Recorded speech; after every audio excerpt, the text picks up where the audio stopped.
Demandez-vous d'abord qui dois-je devenir?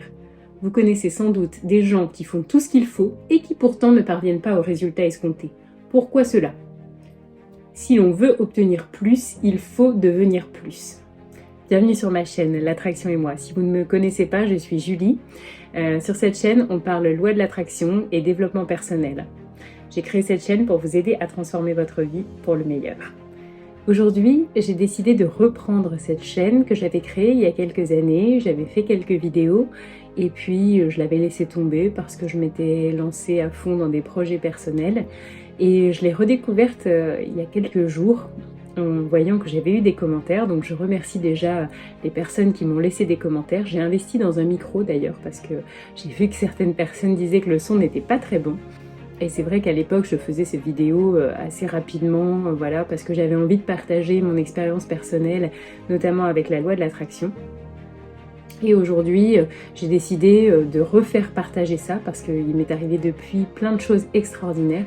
Et je pense que voilà, tout le monde a à bénéficier de ce savoir, en tout cas pour les personnes que ça intéresse.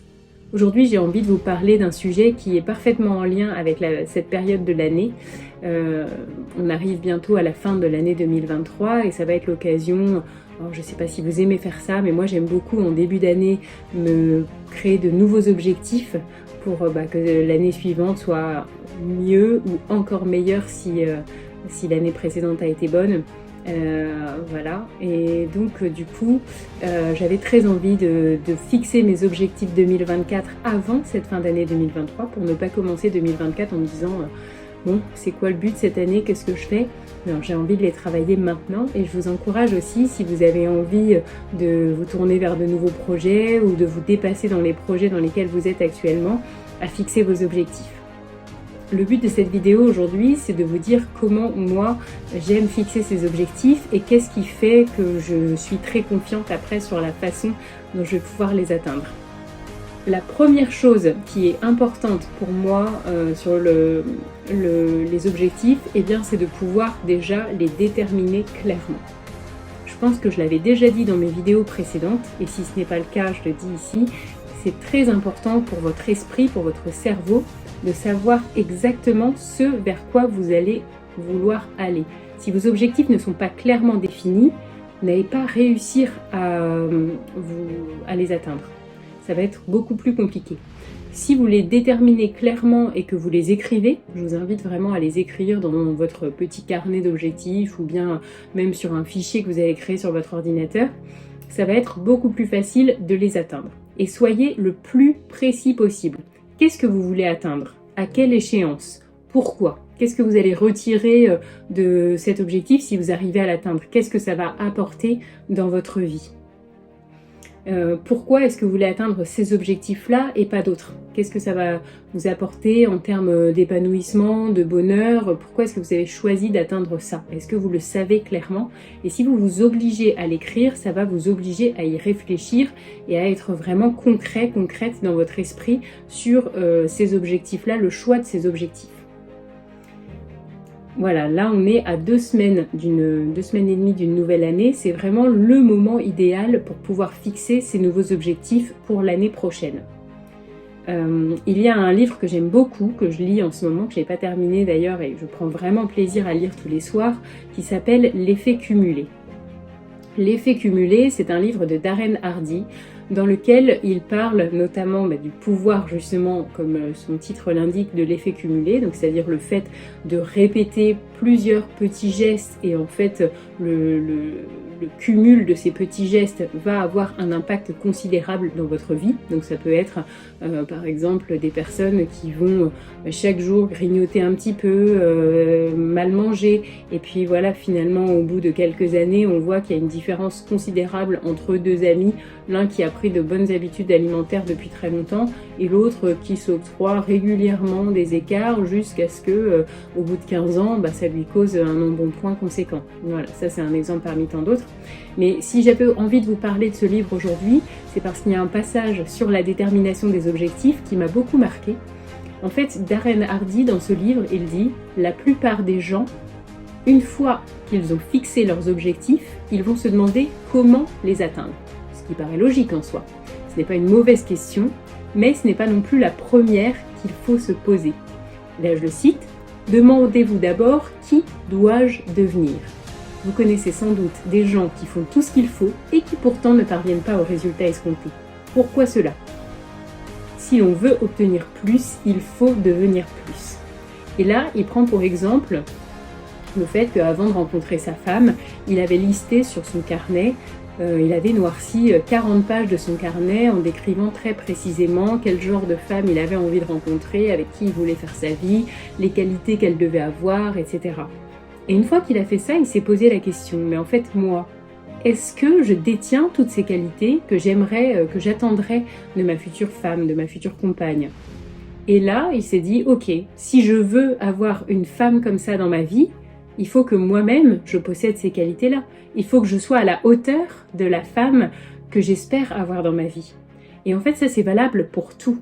Vous avez envie d'obtenir, par exemple, vous êtes en recherche d'amour, et ben voilà, de la même façon, qui est-ce que vous pensez devoir être pour pouvoir attirer l'amour ? Qu'est-ce qu'il faut améliorer chez vous pour pouvoir attirer l'amour ?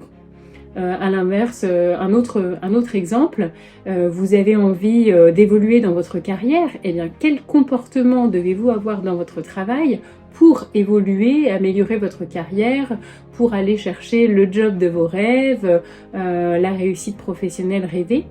Vous avez envie de réussir un exploit sportif ? Quel genre d'athlète êtes-vous ? Est-ce que vos entraînements sont suffisants ? Est-ce que vous investissez suffisamment dans la préparation de votre compétition, par exemple ? Donc voilà, cherchez bien qui vous devez devenir pour atteindre ces objectifs avant de vous demander comment les obtenir et finalement, comment les atteindre. Et finalement, vous allez voir que le comment va s'imposer de lui-même. Après, ce que Darren Hardy vous conseille également, c'est de lister vos habitudes. On a tous des bonnes et des mauvaises habitudes. Quelles sont les bonnes habitudes qui vont pouvoir agir en faveur de l'atteinte de cet objectif, et à l'inverse, quelles sont les mauvaises habitudes qu'il va falloir éradiquer ou en tout cas pouvoir réduire pour tendre vers cet objectif. Et aussi, la bonne question à se poser est se dire dans quel cas de figure ces mauvaises habitudes vont s'appliquer chez moi. Je prends un exemple tout bête. Il y a une période où je voulais perdre du poids. Et donc je savais que j'avais des bonnes habitudes qui étaient le fait que je savais bien cuisiner des aliments sains, manger des repas équilibrés. Mais à côté de ça, ce qui me perdait, c'était par exemple les apéros avec les copines, où j'allais grignoter des petits biscuits à outrance, boire des verres, et puis du coup après, quand on est un petit peu éméché, la volonté est plus vraiment là parce qu'on a juste envie de profiter de la soirée, et puis on finit au fast-food du coin. Le lendemain, on est fatigué, on a mal à la tête, si on a un peu trop bu, on n'a pas envie d'aller au sport. Voilà. Donc je savais que ma force était la cuisine, le fait de savoir manger équilibré, de faire du sport aussi, et je savais que mes mauvaises habitudes, c'était plutôt le fait de parfois, quand j'étais en société, on va dire, de boire un petit peu, de grignoter des biscuits apéro, et puis après d'aller manger au fast-food, et du coup de louper mes entraînements de sport. Et dans ces cas-là, il faut se dire, ok, moi, mon objectif, c'est quoi ? Je veux atteindre quel poids, par exemple ? Quel poids, pour quelle échéance ? Alors moi, j'aime bien, par exemple, si je dois revoir une amie que j'ai pas vue depuis longtemps, me dire, pour cette date-là, quand je vais revoir mon amie, j'aurai atteint mon poids idéal. Et voilà, ça peut être un objectif motivant. Et du coup, je me disais, ok, jusqu'à cette date, je vais avoir un régime hyper équilibré, je vais faire hyper attention. Ce qui ne veut pas dire que passé cette date, je me lâche et je fais n'importe quoi. C'est simplement que je sais que jusque-là, les sorties le soir, etc., je vais limiter, ou alors ça va pas être des sorties qui vont me pousser à prendre un apéritif, à manger des petits gâteaux, à finir au fast-food.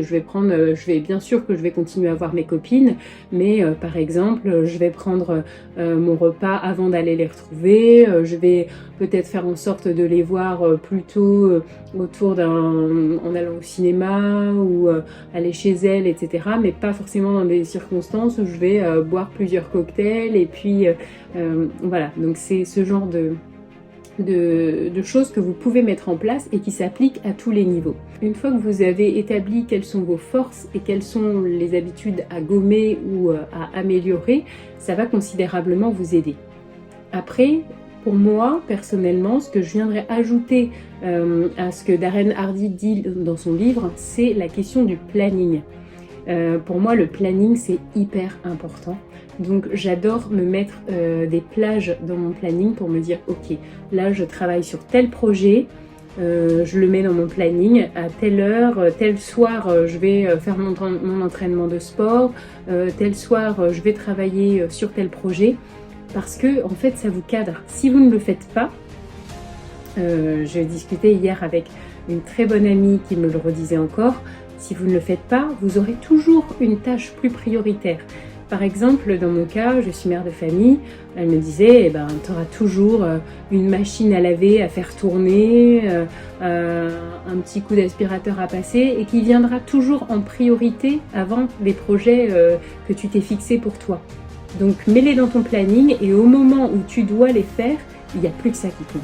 Et peu importe les tâches ménagères ou toutes les autres corvées, toutes les autres choses que tu dois normalement faire, ça attendra. Parce qu'il faut aussi que vous considériez comme une priorité pour vous-même. Donc n'oubliez pas ça, considérez-vous comme une priorité pour vous-même. Donc 2024, on se considère comme une priorité pour soi-même, c'est hyper important et c'est en étant complètement épanoui vous-même que vous pourrez être épanoui aussi pour votre entourage.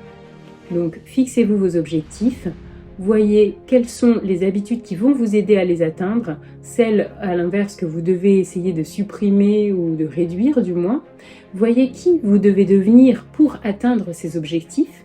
Qui pensez-vous que vous devez être pour mériter l'atteinte de cet objectif? Quel genre de personne vit comme vous aimeriez vivre, à réaliser l'exploit que vous aimeriez réaliser? Posez-vous ces questions et devenez cette personne. Et enfin, pour finir, je vais vous donner mon conseil habituel, mais qui est attaché à la loi de l'attraction et auquel je crois profondément parce qu'il m'a guidée tout au long de ma vie. Pour moi, ressentir, c'est réaliser. Donc une fois que vous avez fixé votre objectif sur le papier, prenez par exemple pour habitude, chaque matin, avant d'ouvrir les yeux, de vous imaginer dans la situation telle qu'elle. Alors, je vais vous donner un exemple. Je me suis mis pour objectif en 2024, personnellement, de réaliser un marathon. Eh bien, tous les matins, depuis quelques jours, depuis que j'ai déterminé cet objectif, avant de me lever, je m'imagine franchir la ligne d'arrivée avec un temps précis qui remplit mon objectif et je me sens débordante de joie, tellement heureuse de ce que j'ai réalisé, tellement fière de ce que j'ai accompli. Je vois mon mari et mes enfants qui me regardent, qui sont là sur la ligne d'arrivée et qui sont complètement heureux pour moi et fiers de leur mère, fiers de leur femme. Voilà, c'est ce que j'imagine en fait et qui me porte et qui me donne envie de faire mes entraînements plusieurs fois par semaine pour réaliser cet objectif, pour l'atteindre. Et je pense que c'est très important de commencer cette nouvelle année qui nous attend avec des objectifs. Donc peut-être que vous êtes complètement épanoui dans votre vie telle qu'elle est aujourd'hui, dans votre job, dans votre vie amoureuse ou familiale. Mais si vous pouvez vous fixer quelque chose à atteindre en 2024, qui est peut-être pas forcément... tout le monde n'a pas besoin de faire un marathon ou de faire un tour du monde, voilà. Mais simplement de vous fixer quelque chose qui va vous donner envie et vous dire cette année, je pourrais dire que j'ai fait ça et ça va être chouette. Parce que voilà, pour moi c'est quelque chose d'important et dans lequel je vais prendre du plaisir, eh bien fixez-le, parce que ça va vous donner un cap, en tout cas pour une partie de l'année. Peut-être que c'est quelque chose que vous allez souhaiter réaliser dans le premier trimestre ou dans le premier mois, je sais pas. Mais en tout cas, ça va vous lancer, vous donner aussi une certaine discipline pour atteindre vos objectifs. Et quand on atteint ces objectifs, on a une vraie fierté personnelle, on gagne aussi en estime de soi et c'est hyper important. Voilà, c'est tout pour aujourd'hui, j'espère que cette vidéo vous a plu. Moi j'ai été ravie de vous retrouver. Si vous avez des remarques par rapport à ce que j'ai dit dans cette vidéo, que vous avez vous-même expérimenté ces choses, ou que vous avez lu par exemple le livre de Darren Hardy, je vous invite à me laisser un petit commentaire. Et si cette vidéo vous a plu, n'hésitez pas à me mettre un petit pouce et à vous abonner, comme ça vous ne louperez pas les prochaines vidéos. Je vous dis à très bientôt sur l'attraction et moi.